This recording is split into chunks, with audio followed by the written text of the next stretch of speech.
There's a lot.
Oh, okay, okay. Oh, sorry. Just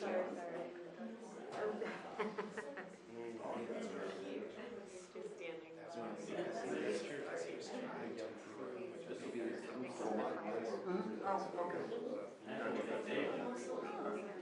Oh, okay. He lost Susie.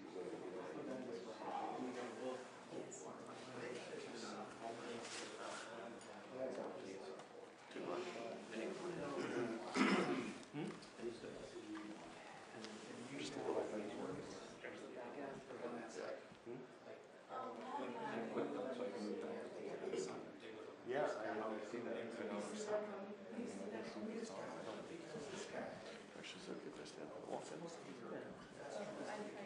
have a lot of hot questions ready to roll. See, you've had another half day. Yeah, how's the war in Ukraine looking?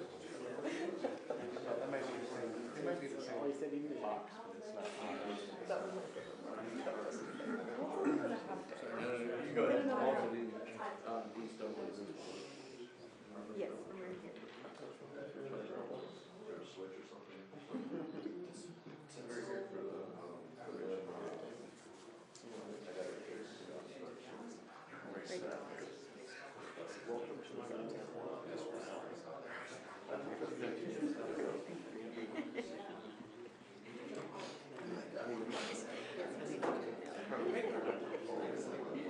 I'll take the rest of the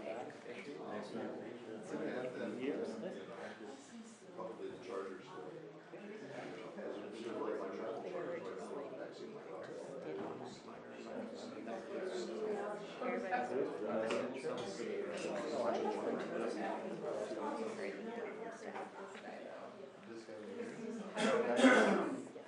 Is he one year ago? Yeah. Oh. Oops. They lean in, you know.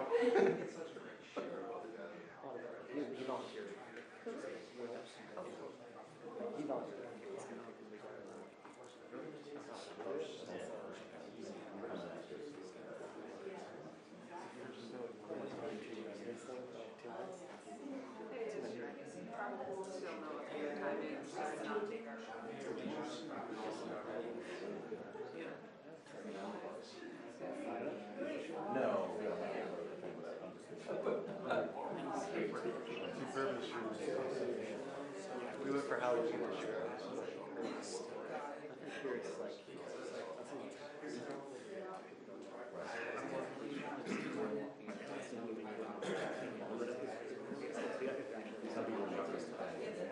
have more to put here, right?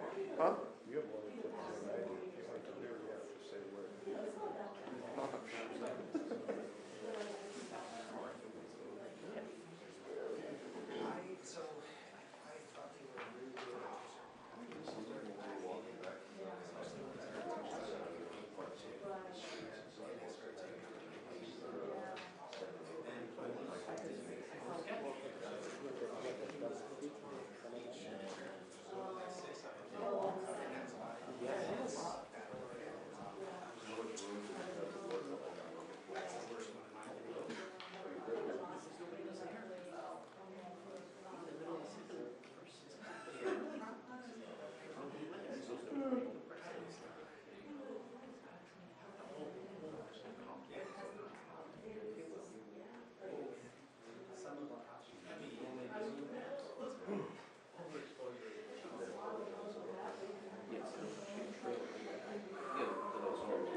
That's better.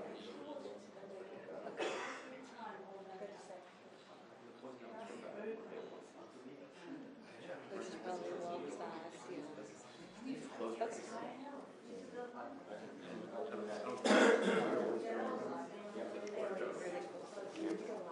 Good to like, anytime.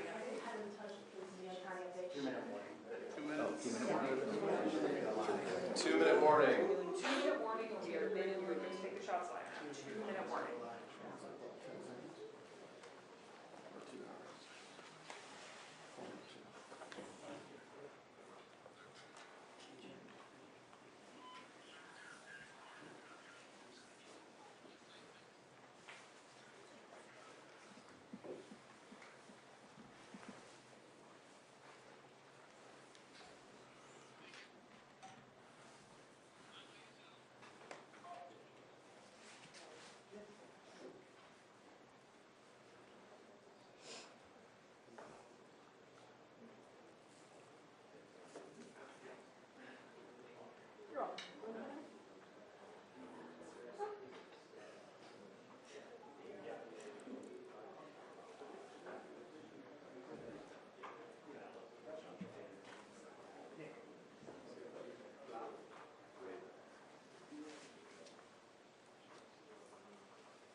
My favorite. Nailed it. Yeah. So we're all here anticipating anything.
but Who is it? They sent cookies? Gorka. Yeah, Actually, no, not that fast. They're way better as well.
5 minutes.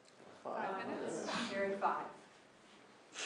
The updated 2-minute warning is a 5-minute warning. Updated 2-minute warning is a 5-minute warning for those watching. Just got a 5-minute warning now. Total running time. Yes. From here, we just got a 5-minute warning. Take that.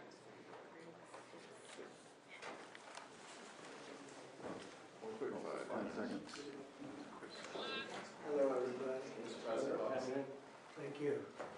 Nice to see you. Some very familiar faces. Well, thank you very much, and it's an honor to be here today. We have first full day as president. We're back, and we had a great first term, but we're going to have an even better second term, and I think we're going to do things that people will be shocked at. We're starting off with tremendous investment coming into our country at levels that nobody's really ever seen before, and they're very happy with the fact that I won the race and that they feel confident in their investments, and it's big money and high quality people. So my first day back from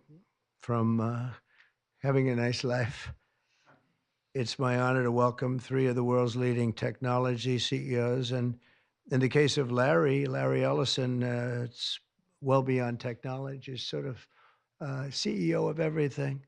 He's an amazing man, an amazing business person. But to announce the largest AI infrastructure project by far in history, and it's all taking place right here in America. As you know, there's great competition for AI and other things, and they're coming in at the highest level. We're joined by Oracle Executive Chairman Larry Ellison, SoftBank CEO, my friend Masa Yoshi-san, and CEO of OpenAI, and I would say the by far the leading expert based on everything I read, Sam Altman. So that's great that you're coming in together. That's a massive group of talent and money. Together, these world-leading technology giants are announcing the formation of Stargate. So put that name down in your books, because I think you're going to hear a lot about it in the future. A new American company that will invest $500 billion at least in AI infrastructure in the United States, and very, very quickly, moving very rapidly, creating over 100,000 American jobs almost immediately. This monumental undertaking is a resounding declaration of confidence in America's potential under a new president. Let me be a new president. I didn't say it, they did.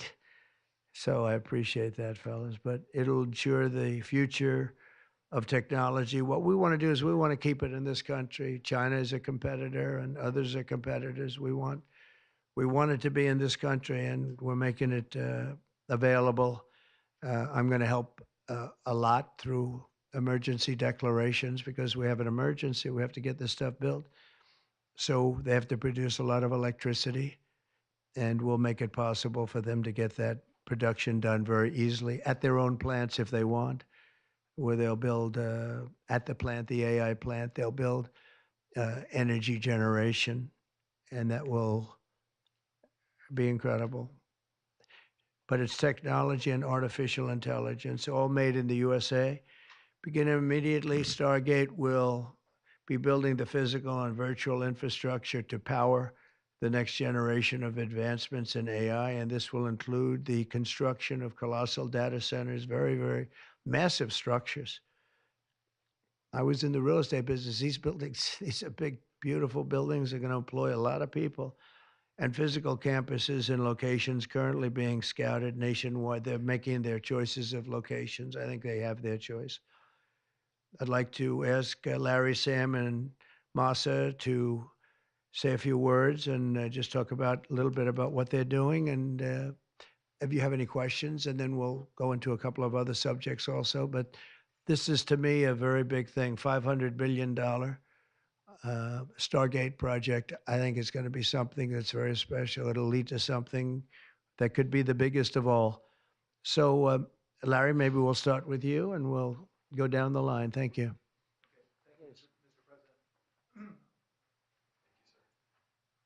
Thank you, Mr. President. We certainly couldn't do this without you. It would simply be impossible. AI holds incredible promise for all of us, for every American. We've actually been working with OpenAI for a while and with MASA for a while. The data centers are actually under construction. The first of them are under construction in Texas. Each building's 500,000 square feet. There are 10 buildings currently being built, but that will expand to 20 and other locations beyond the Abilene location, which is our first location. The kind of applications that we're building, to give you an idea, maybe the most charismatic and the one that I think touches us all is electronic health records, not just maintaining electronic health records, but by looking at electronic health records, understanding the condition of doctors, better understanding the condition of their patients, and being able to provide healthcare plans that are much better than they otherwise would be. A doctor in Indian River Reservation would be able to see how a doctor at Memorial Sloan Kettering would treat the patient, or a doctor at Stanford would treat the patient. We actually provide all of that information, all of that guidance to the doctors who are treating cancer patients or patients with any other kind of disease, made possible by AI. I'm not going to take a lot of time. I'm going to pass it to Masa, but this is a very exciting program for Oracle to be a part of. Thank you.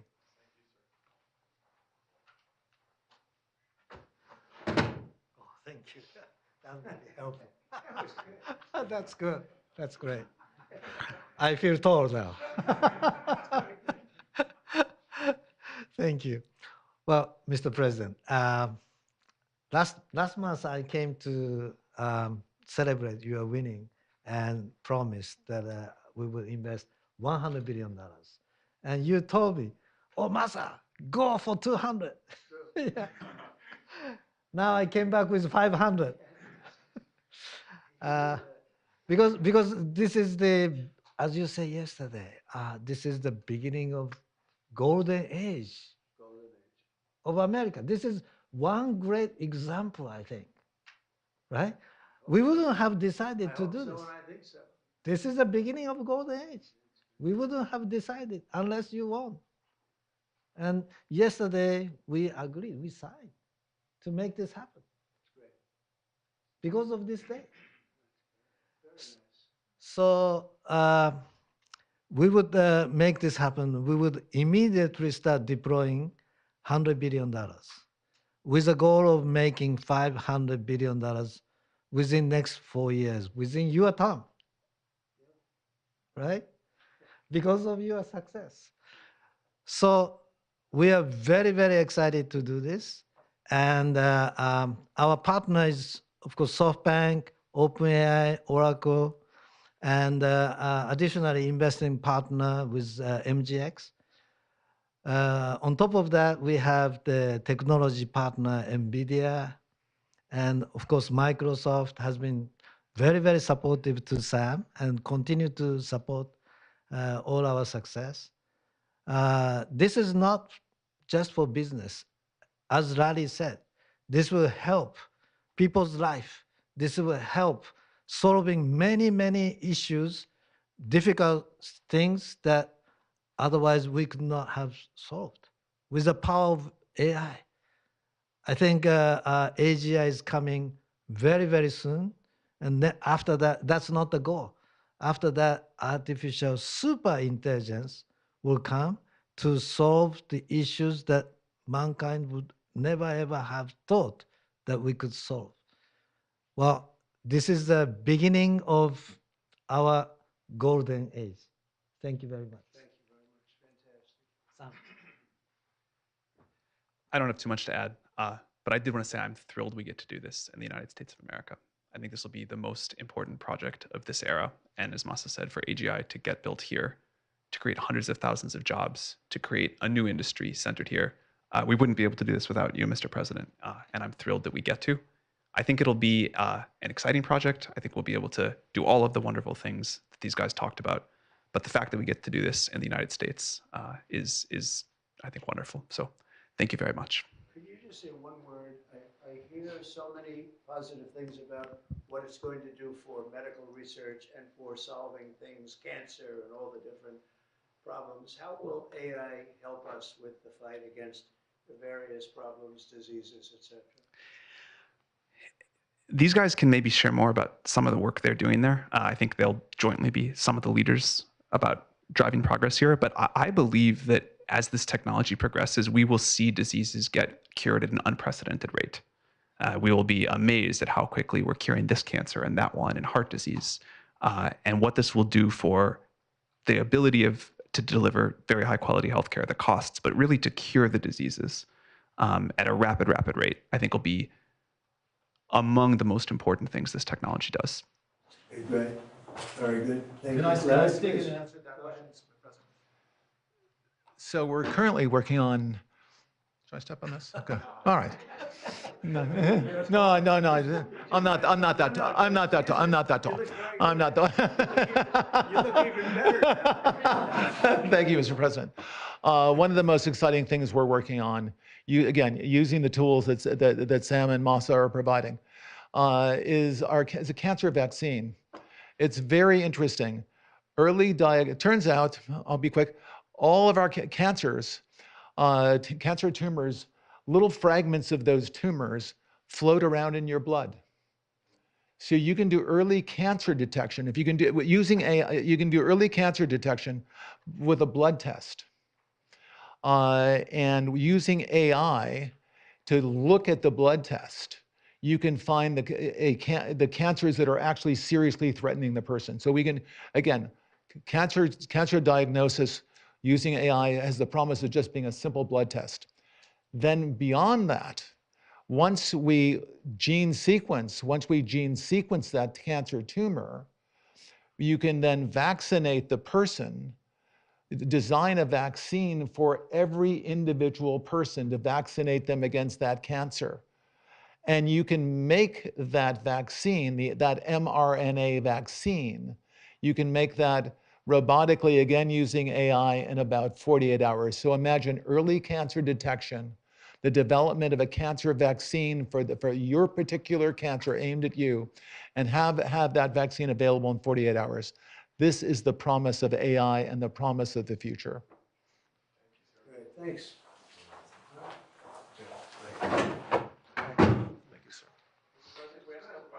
Yeah, just 1 second. We'll finish up. But these are highly respected guys. I was shocked with Larry because I don't even think Larry does this stuff.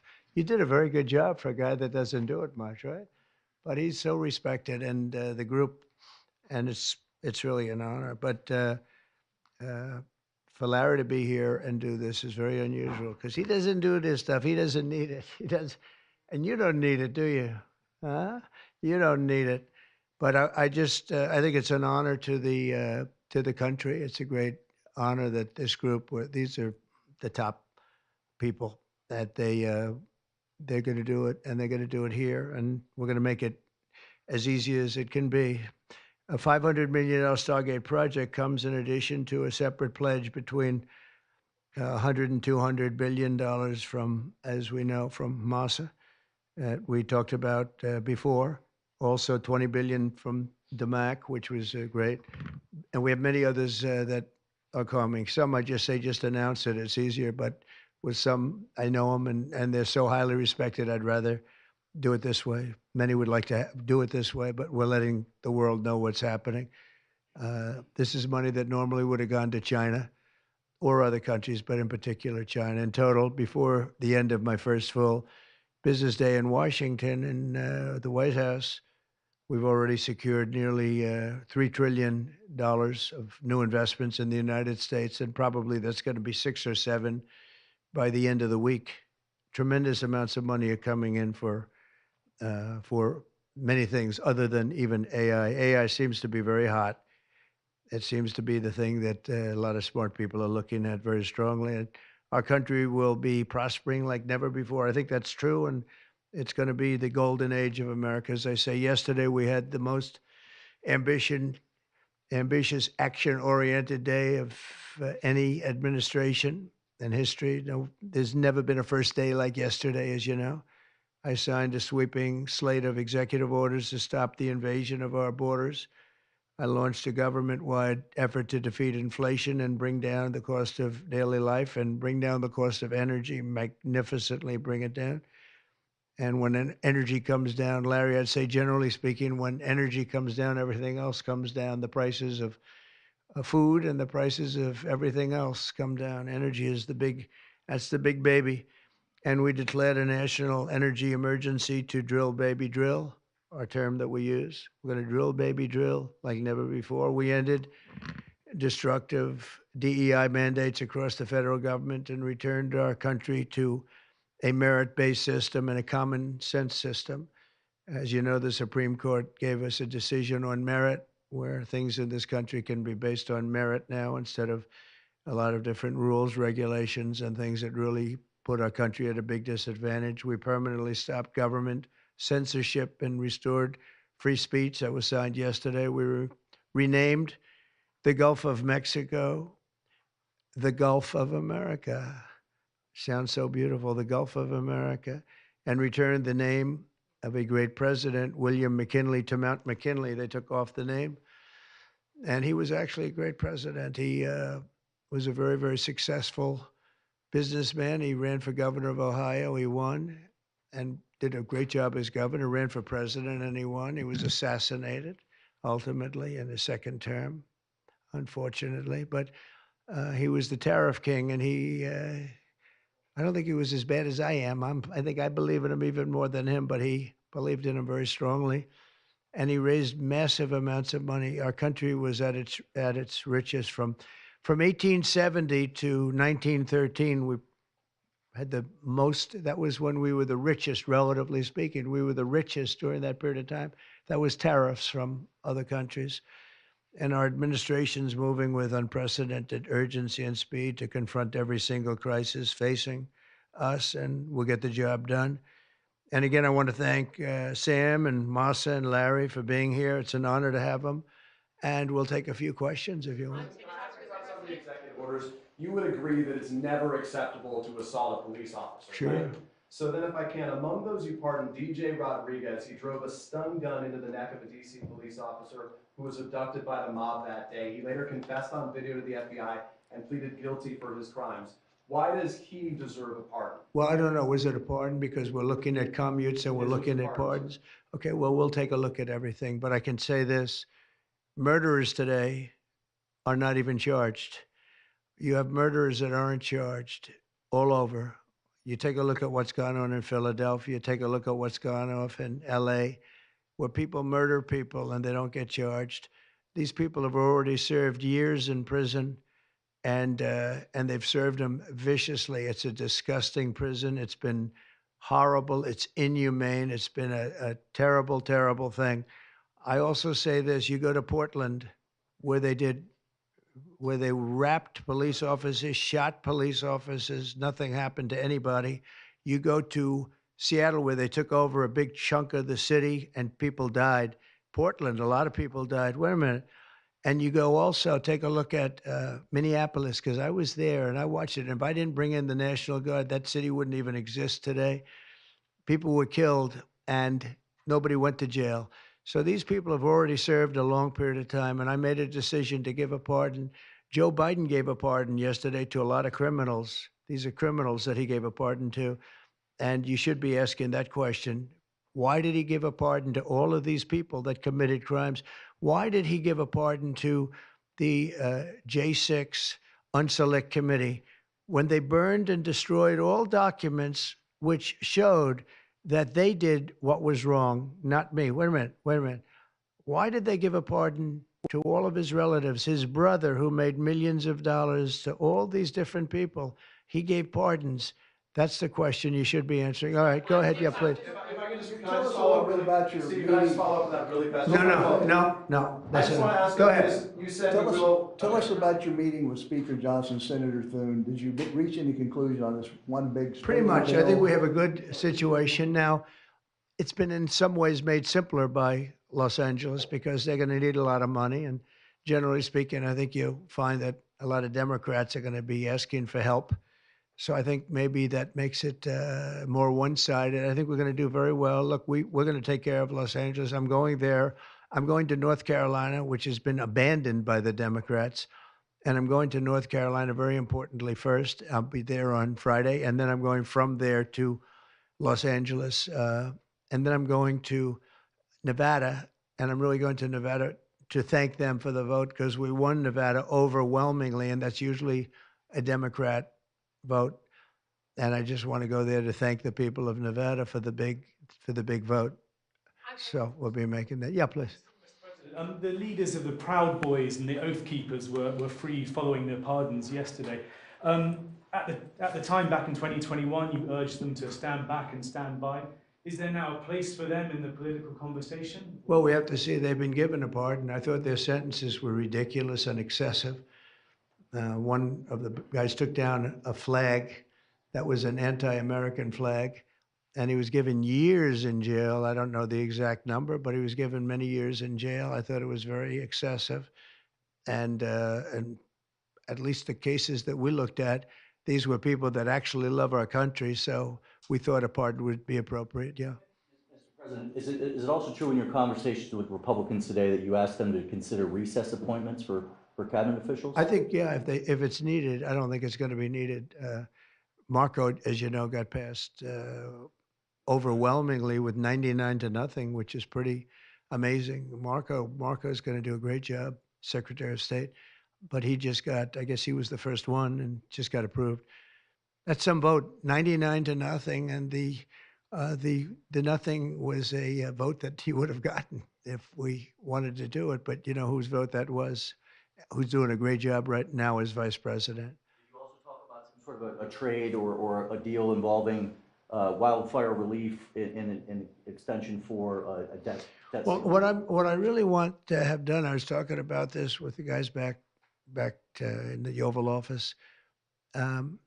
Los Angeles has massive amounts of water available to it. All they have to do is turn the valve, and that's the valve coming back from and down from the Pacific Northwest, where millions of gallons of water a week and a day, even in many cases, pours into California, goes all through California down to Los Angeles, and they turned it off. It's off now. The valve goes, it turns toward the Pacific Ocean, and all that water goes pouring into the Pacific Ocean.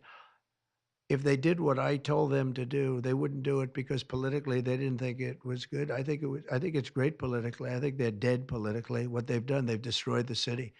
What they've done to that city is unbelievable. The sprinklers, their sprinklers in there like these right here that you see, none of them had any water in them. They didn't have any water.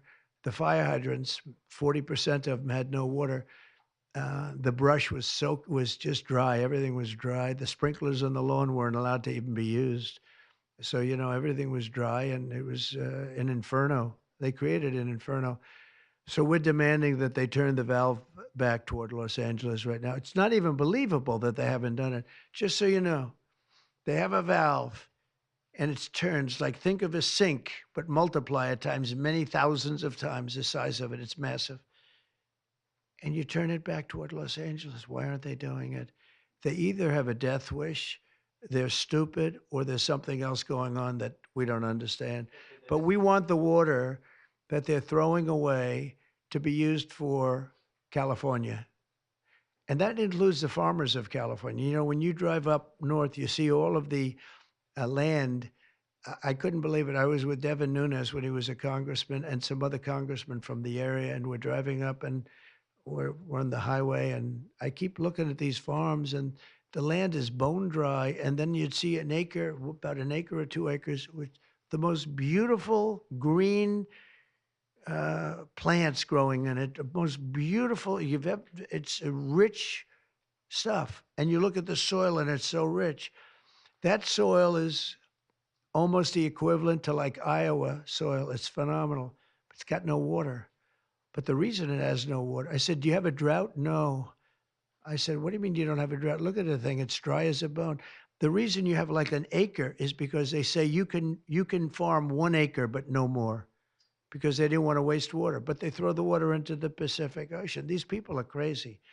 So we're going to be issuing an executive order demanding that they immediately let that water come down through California. Farmers, even people living in Beverly Hills. Now, those people have been a lot of them are wiped out. Believe it or not, they were having restrictions, Larry, you know about this. They wanted to restrict you to 38 gallons of water a day. That sounds like a lot, but it's not. When you're a rich person and you like to take a shower, 38 gallons doesn't last very long. And they have all this water, and it's really good water. Up high, Pacific Northwest. Some comes in from Canada, a nice country, by the way. Comes in from Canada, and it comes all the way through California, and they're restricting it. You even have the half pipes, the half pipes, the cut pipes, big ones, bigger than this room. And they're going all the way down, and they're bone dry, and they could be loaded up with water. But isn't it incredible that they don't do it? And it's to protect the Delta smelt. It's a fish that's doing poorly anyway. But I said, how are you protecting the Delta smelt by not giving it water? It's a fish. It needs water. Nobody can answer that question. President TikTok, Mr. President. Well, let me do this first. Are you open to Elon buying TikTok? Say it? Are you open to Elon buying TikTok? I would be if he wanted to buy it, yeah. And on your inauguration. I'd like Larry to buy it too. I have the right to make a deal. So the deal I'm thinking about, Larry, let's negotiate in front of the media. The deal, I think, is this, and I've met with owners of TikTok, the big owners. It's worthless if it doesn't get a permit. It's not like, oh, you can take the U.S. The whole thing is worthless. With a permit, it's worth like $1 trillion. So what I'm thinking about saying to somebody is buy it and give half to the United States of America, half, and we'll give you the permit. And they'll have a great partner, the United States. And they'll have something that's actually more valuable because they have the ultimate partner, and the United States will make it very worthwhile for them in terms of the permits and everything else. But so think of it, you have an asset that has no value or has $1 trillion value. It all depends on whether or not the United States gives the permit. So what I'm saying is let the United States give the permit, and the United States should get half. Sounds reasonable. What do you think? Sounds like a good deal to me, Mr. President. Yeah, he can afford it too. Mr. President, you're a president who has long said that you back the blue, but aren't you sending the message that assaulting officers is okay with these pardons? No, the opposite. In fact, I'm going to be letting 2 officers from Washington Police, D.C. I believe they're from D.C., but I just approved it. They were arrested, put in jail for 5 years because they went after an illegal, and I guess something happened where something went wrong.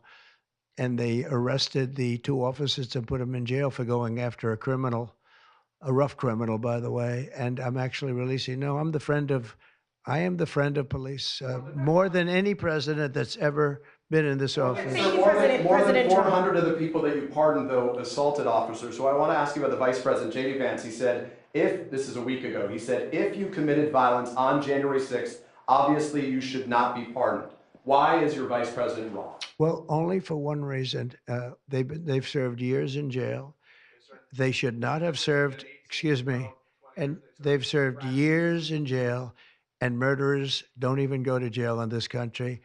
And we had 1,500. We have 16 under review. As you know, we commuted about 16 of them because it looks like they could have done things that were not acceptable for a full pardon. But these people have served years of jail, and their lives have been ruined. And in many cases, listen to me for a second. Stop interrupting. They've served years in jail, and if you look at the American public is tired of it. Take a look at the election. Just look at the numbers on the election. We won this election in a landslide because the American public is tired of people like you that are just one-sided, horrible people in terms of crime. You don't talk about all the people that have been killed and what happens to those murderers. Murderers get no time. You take a look at some of these DAs. They go after political opponents, but they don't go after people that shoot people in the street. They're caught. They know where they're living. They know everything. They don't even go up to pick them up anymore. They just let them live there. They know all about it. They have their pictures. They have the tape of the shooting, and they don't even go up and you're talking about this. No, we pardoned people that were treated unbelievably well, poorly. In the history of our country, there's never been anything take place like this. They're still looking for them, but they're not looking for the murderers, the people that are killing everybody. We are, though, and we're getting them out of the country. We just started that. We're getting them out of the country, and they're going to be gotten out of the country fast. They came in illegally from jails and from prisons. They killed many people. Some of them killed many people. About 50% of them killed more than one person. They were released into our country. That's what we're focused on, not the kind of nonsense you're talking about. You've called for a ceasefire in Ukraine. If Vladimir Putin doesn't come to the table to negotiate with you, will you put additional sanctions on Russia? Sounds likely. And do you think that the war should be frozen currently along The the war current should have battle never lines? started. If you had a competent president, which you didn't, the war wouldn't have happened. The war in Ukraine would have never happened if I were president. But that couldn't happen because the election was rigged. Yeah, go ahead. Mr. President, there's been some debate within your orbit over whether or not to keep or eliminate H-1B visas. What's your position on that? Do you want to keep H-1Bs or do you want to get rid of them? I like both sides of the argument, but I also like very competent people coming into our country, even if that involves them training and helping other people that may not have the qualifications they do. But I don't want to stop. And I'm not just talking about engineers. I'm talking about people at all levels. We want competent people coming into our country. And HB1, I know the program very well. I use the program. Maitre d's, wine, experts, even waiters, high quality waiters. You got to get the best people. Now, then you go into people like Larry, and he needs engineers, and Massa needs, and this gentleman needs engineers like nobody's ever needed engineers, right? So we have to have the quality people coming in. Now, by doing that, we're expanding businesses, and that takes care of everybody.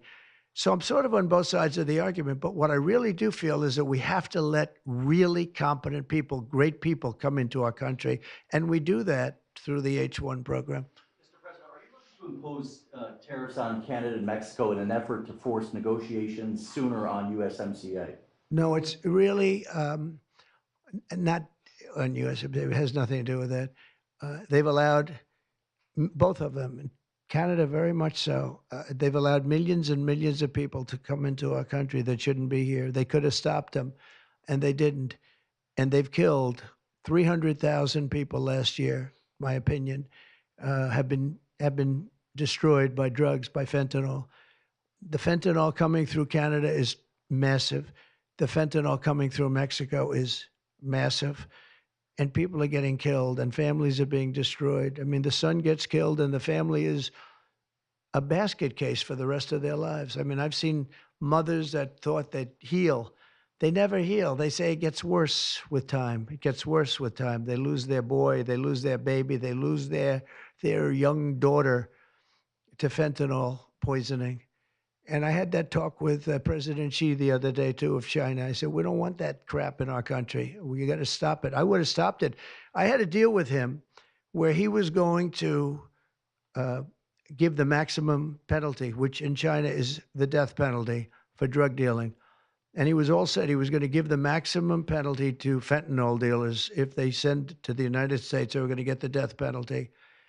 And of course, Biden didn't pick that up. I had that deal all done. It was all wrapped up. We were going to have it done. And then the election went, let's put it nicely, didn't go the proper way. I'm trying to be nice about it. It was rigged. And we had an incompetent president elected, and he never followed up on that deal. But he should have followed up, because if they got the death penalty, they wouldn't be sending fentanyl to Mexico, Canada, and other places. Mr. President, how much will the We're tariffs thinking about that too. We're talking about a tariff of 10% on China based on the fact that they're sending fentanyl to Mexico and Canada. How soon on those tariffs? Probably February 1st is the date we're looking at. For Mexico and China, we're talking about approximately 25%. Update on the Gaza ceasefire, and are you planning to travel to the Middle East soon? We're thinking about going to the Middle East, not yet. we have a thing called the hostages are coming back going on right now, and they are coming back. Some of them have been very, very damaged. You look at the young lady with her hand practically blown off. You know how that happened, right? Did you know how that happened? When you find out, you're not going to be too happy because it was terrible. But the hostages are starting to come back. If I weren't here, they wouldn't be back ever. They would have never come back. They would have all died. If this were done a year earlier, if Biden would have done this deal a year and a half, 2 years ago, or frankly, it should have never happened. October 7th should have never happened. Nobody should be dead. But through weakness, they allowed it to happen, and then it was a disaster from them. But you go back just 6 months ago, many of these young people were living. Young people don't die like that. They're just dying. And young people aren't dying at 22 and 23 years old. They don't die. But now they're dying, and you wonder why they're dying. They're being killed, and they have been killed. But they say 6 months ago, you would have had 11 more living hostages. Think of that. 6 months ago. But Biden couldn't get it done, and it was only the imposition that I put on as a deadline that got it done. But it's a very sad situation. It should have never happened. I'll tell you, 2 things should have never happened. 3 things. Inflation should have never happened. It would have never happened except for what they did to energy and their crazy spending. And Ukraine would have never happened. Never. By the way, Russia never would have gone into Ukraine. I had a very strong understanding with Putin that it would have never, ever happened. He disrespected Biden. Very simple. He disrespects people.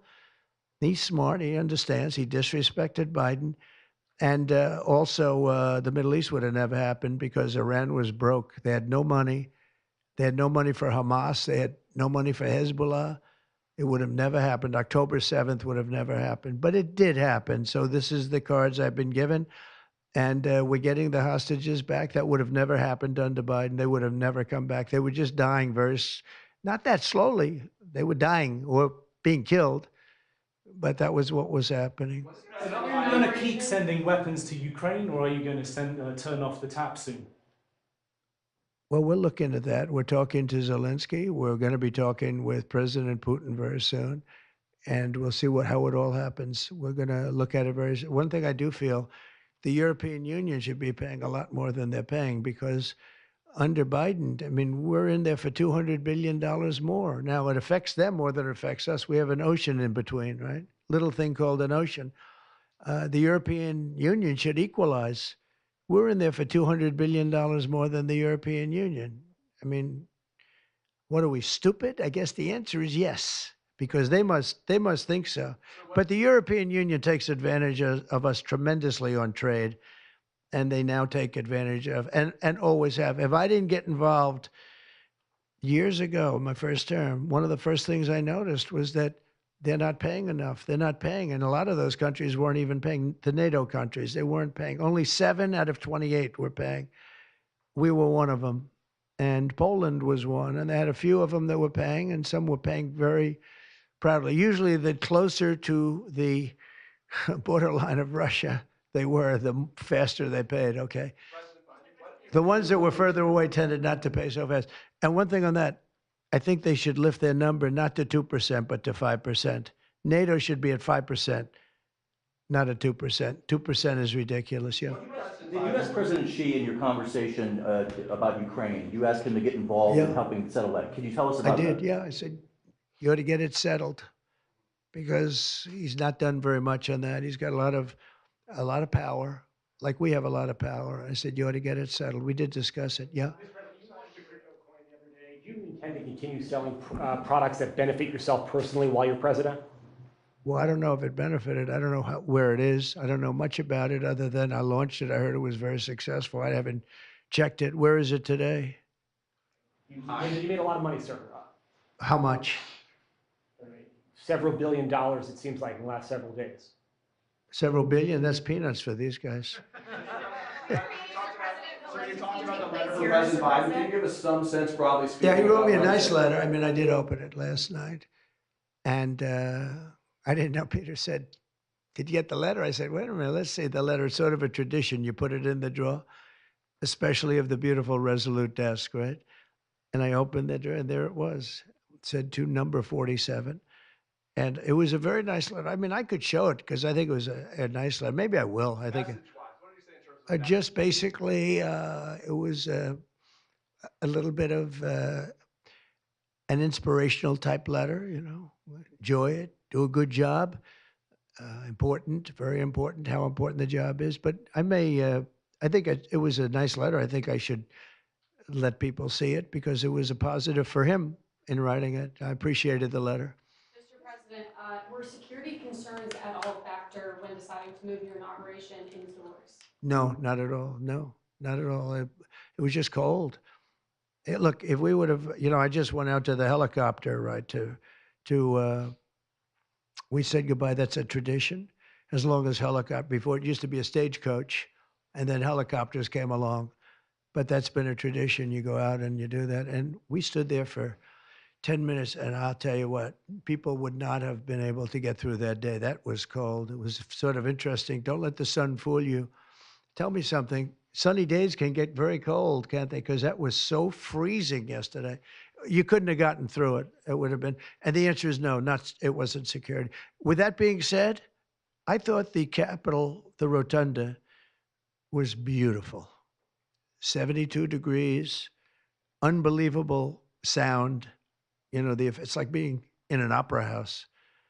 I could see people wanting to do it there rather than outside. Why did you remove John Bolton's security clearance, sir? Because I think there was enough time. It's we take a job. You take a job. You want to do a job. We're not going to have security on people for the rest of their lives. Why should we? I thought he was a very dumb person, but I used him well because every time people saw me come into a meeting with John Bolton standing behind me, they thought that he'd attack them because he was a warmonger. He's the one that got us involved, along with Cheney and a couple of others, convinced Bush, which was a terrible decision, to blow up the Middle East. You know, we blew up the Middle East and we left. We got nothing out of it except a lot of death. We killed a lot of people.